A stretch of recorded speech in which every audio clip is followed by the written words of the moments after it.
But no, it's hard. Having kids and being married, it's difficult. And, whatever. But one thing it's made me is it's impossible for me to have any sympathy for single people. I just don't give a shit about single people. I don't dislike single people, but I don't get... Whenever single people complain about anything, I really want them to just shut the fuck up. Because...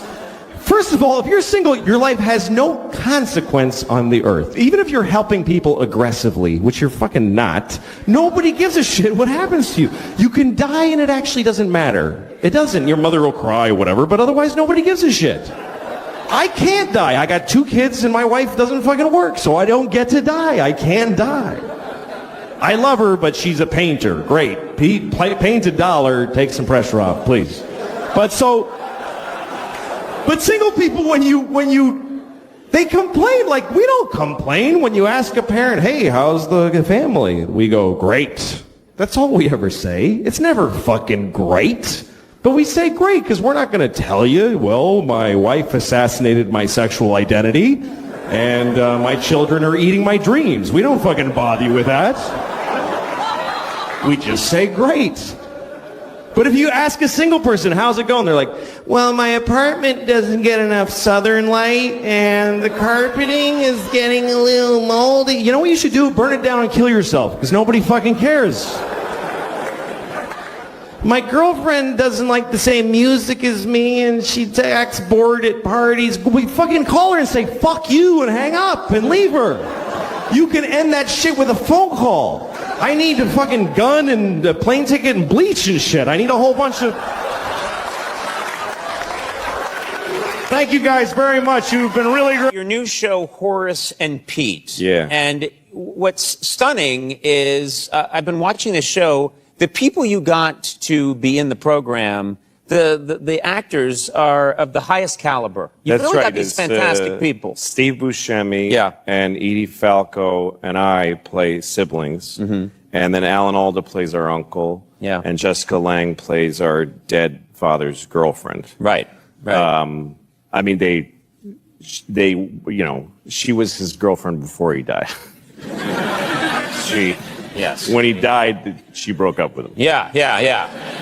The show isn't that dark. No, she's not dating him. But, A.D. Bryant, they're all great. Terrific great actors and some great cameos from people that I didn't expect to see. And one of the things that amazed me is that you got Alan Alda, who for my money, not only, I will say this, one of the nicest people I've ever met in show business, but also just brilliant. I love him in everything he does, including your show. And then I'm surprised to learn that Alan Alda was not your first choice. No. I wrote it for Joe Pesci. Like, that was in my mind was Joe Pesci in a TV show playing this guy. There he is. There's the iconic Joe Pesci. I'm not in Louis. So I wrote it and I had his voice in my mind, and I call my manager, Dave Becky, has a special talents where he can get phone numbers of people. He can just get a phone number. You can just say to him, get me this person's phone number. Dalai Lama. He's batting 100. Yeah. 1,000. Whatever. 100's bad. Yeah. He's batting 1,000. He's really shitty if he's batting 100. Worst. 1 out of every 10. Yeah, that's right. Dave Becky for you. Batting 100. Batting 100. He's batting 1,000. And one of them, I said to him, Joe Pesci's phone number. So he said, I'll work on it. And it took a couple of weeks, but then I got it. So I left a message for him. I said, hi, my name's Louis C.K. You don't know me. I'm a comedian. I'm making a TV show. I want to talk to you about it. So nothing. And then 2 weeks later, I get this call, hey, Louis, it's Joe Pesci. I'm like, holy shit. And I was driving, so I pulled over because I was afraid I would get in an accident from excitement to talk to Joe Pesci. Right. And he said, so I don't know who you are.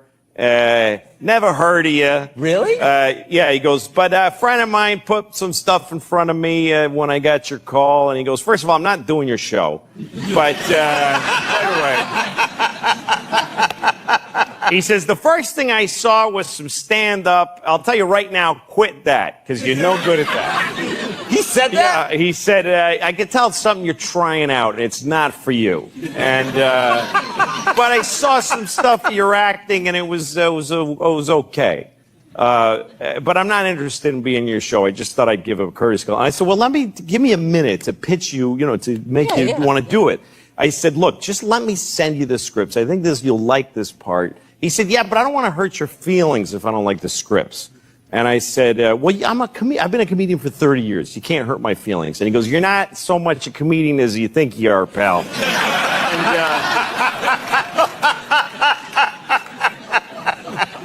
He just thinks I suck. Yeah. He thinks I suck. It's his prerogative. But anyway, I went down to his house and met him, and he told me a lot of really harsh things about myself. And but he liked the writing. He turned out to be a very sweet guy, and I got to be pals with him. But he won't be in the show. Yeah. He said, I think the show's going to be very successful, so I don't want to do it. That's it, because he doesn't really do any. I mean, he's a private guy, and he only Yeah. does things that he really wants to do. So he just decided not to do it. He chewed on it for a while, and I got to know him, which was a great thing. He's a nice guy. Get angry. Everybody hates gay people. I never understood anger towards gay people because a person being gay doesn't affect your life. So it's weird to me that people just they're in their homes going, oh, people are gay. Damn it. What do you care? I can understand hating gay people if, say, you're mowing your lawn and two guys are blowing each other right on the grass. And you're like, oh, I gotta cut around you faggots every Sunday. I'm sick of this shit.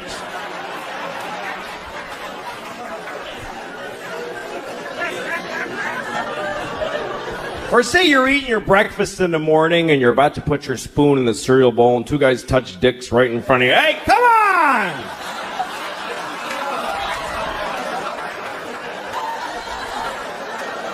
I gotta get to work. I don't have time to dodge your dicks with my spoon. I've seen a few tits. I've seen, 48 maybe, I don't know. I've had my history in my life, I've been divorced for 5 years, and it's been the best part of my life, being divorced. Easily my favorite part of my life. I love being divorced. Every year has been better than the last. It is the only time I can say that about. And by the way, I'm not saying don't get married. If you meet somebody, fall in love and get married, and then get divorced, because that's the best part. It's the best part.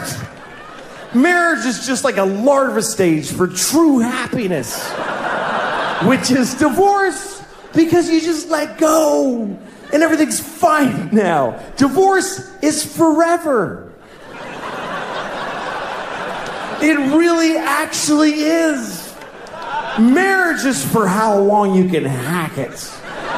But divorce just gets stronger like a piece of oak.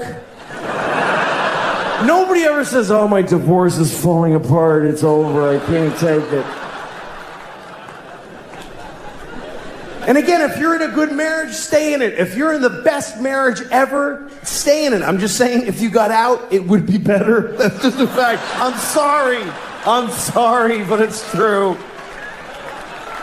Everything's better. My ex-wife and I, this is the best part of our knowing each other. We're good co-parents because we live apart and we're friends. Our kids go to her half the week, they come to me half the week. And I'm a good father. I'm an attentive, focused, and responsible father. Do you know why? Because I get to say goodbye to these kids every week. Are you shitting me? It's like every parent's fantasy. Who can't be a good father for half of every week? No matter how bad it gets, every Wednesday I get to go, goodbye, girls. Daddy's gonna go upstairs and pour whiskey all over his naked body right now.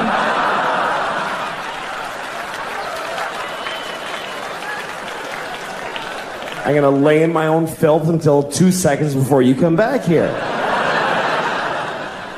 That's why I'm such a good dad.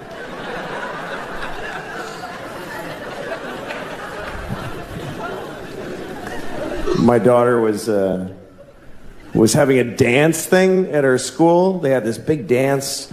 Anyway, we all went, all the parents, and everybody's there, and everybody's got their phone. Every single parent. It was an amazing thing to watch, because kids are dancing, and every parent is standing there like this. Every single person was blocking their vision of their actual child with their phone. And the kids, I went over by the stage, and the kids, there's people holding iPads in front of their faces. It looked like we're all in the witness protection program. Like the kids can't see their parents. And everybody's watching a shitty movie of something that's happening 10 feet. Like, look at your fucking kid. The resolution on the kid is unbelievable. If you just look, it's totally HD. Why are you taping this? You're never gonna watch it. In a million years, you're not gonna watch videos of your kids doing shit you missed the first time it happened. You don't watch it, you just put it on Facebook. Here, you watch it. I want to take a nap now. And then you get to read all the comments. Oh my God! It's so cute! Yeah!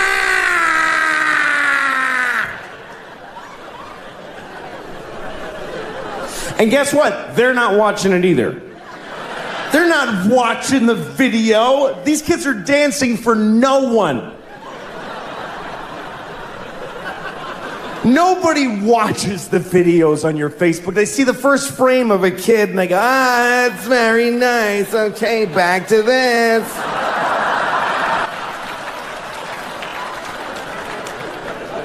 Nobody's watching your kids' videos on Facebook, I promise you. I'll prove it to you.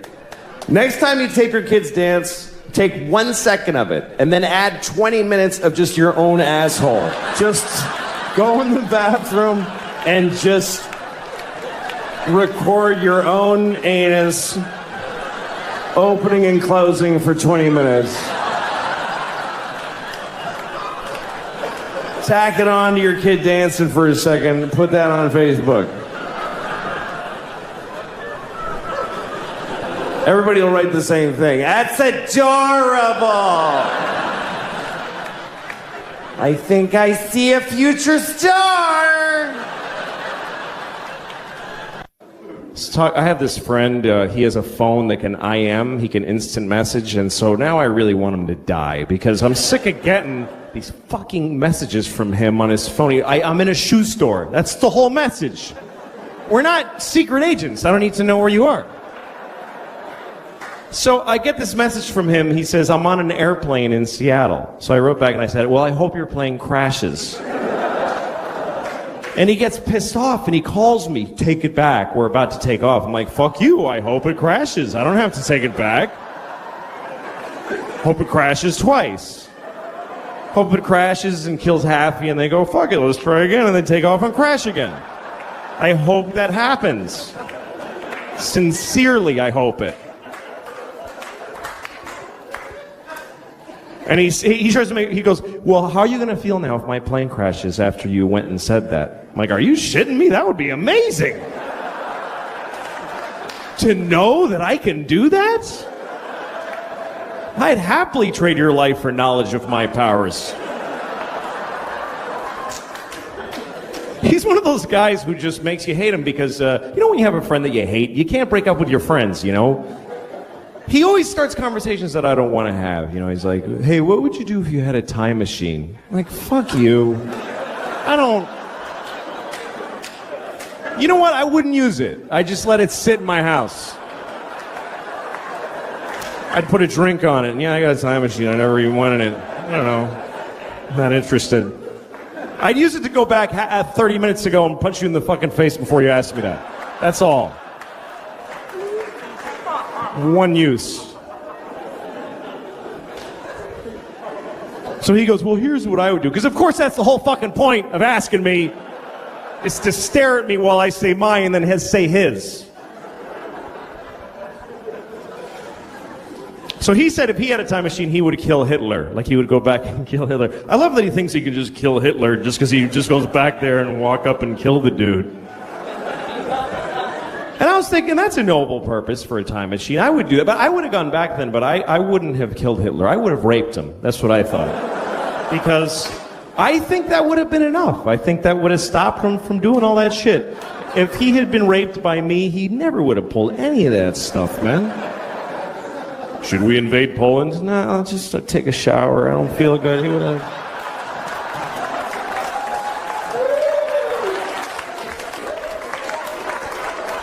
Low self-esteem and,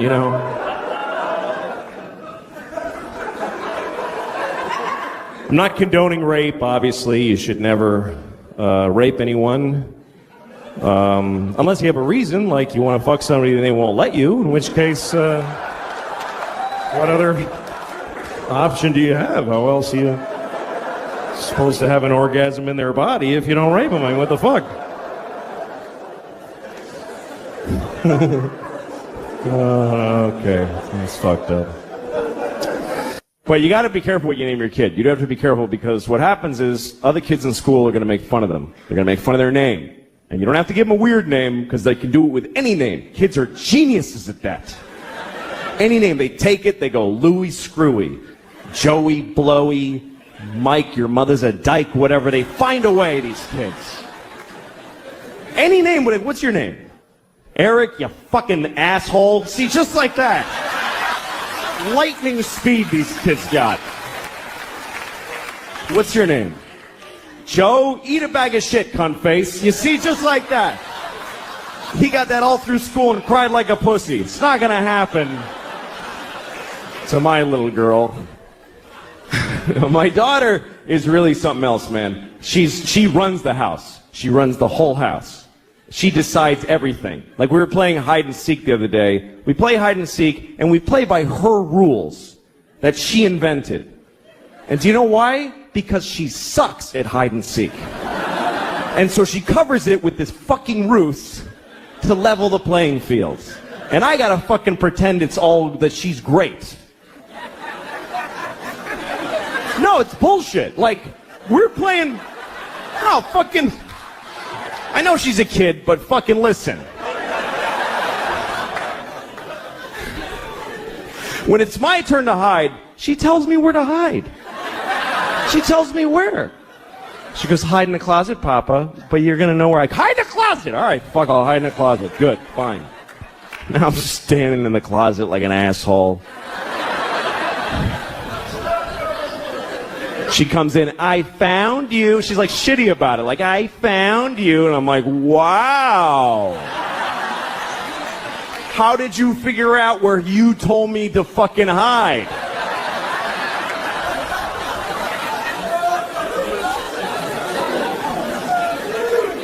And then when she hides, this is her hiding. She goes over to a wall and does this. She goes, that's it.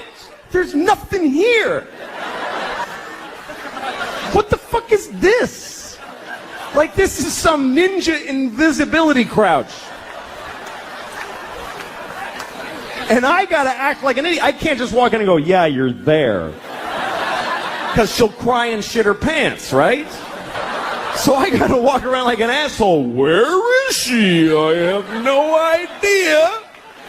Where could she be? I'm making eye contact. I don't see her. It's amazing to me.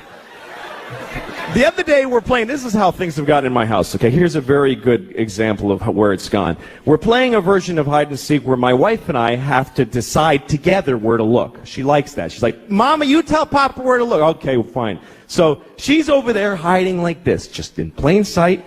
And my wife and I, my wife's like, why don't you look under the bed? I'm like, okay. She's not there. And then she says, why don't you look in the linen closet?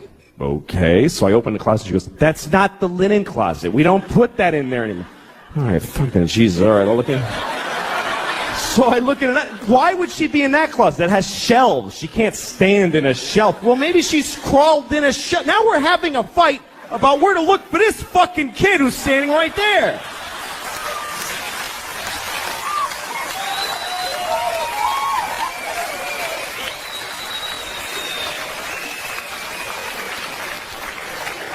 She totally runs the house. I remember Halloween last year, a couple of days before Halloween, my wife comes up to me and she's like, we have to get you a cat costume. No, we don't, actually. No, we do, because she thinks you're going to be a cat. I don't know. It's like she's a guy with a gun in the other room. That's what it's like. She's like, she thinks you're going to be a cat. I don't know how she got it in her head, but she's expecting to be a cat on Halloween. I was like, well, tell her to go fuck herself, because I'm not doing it. I'm not afraid of her.